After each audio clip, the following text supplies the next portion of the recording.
নমস্কার বন্ধুরা, কেমন আছো তোমরা সবাই? আশা করছি সবাই খুব ভালো আছো, সুস্থ আছো। চলে এলাম আবারও একটা নতুন ভিডিও নিয়ে।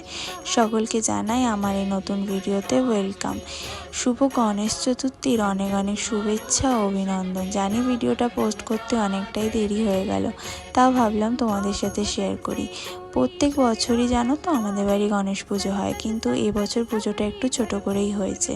সকালবেলা ঘুম থেকে উঠে সমস্ত কাজ সেরে আমি আর দিদি লেগে পড়েছিলাম পুজোর সব আয়োজন করতে।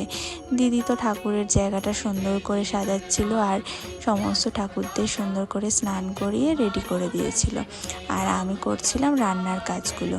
খুব বেশি কিছু আয়োজন করতে পারিনি, আসলে মাও ছিল না, আর আমরা তো সব কিছু ঠিকঠাকভাবে অত জানি না, তাই যতটুকুনি পেরেছিলাম আমরা আমাদের মতো করে করেছিলাম। ভিডিওটা তোমাদের কেমন লাগলো অবশ্যই জানিও, ভালো লাগলে একটা লাইক করে দিও। আজকের মতো টাটা, সবাই ভালো থেকো।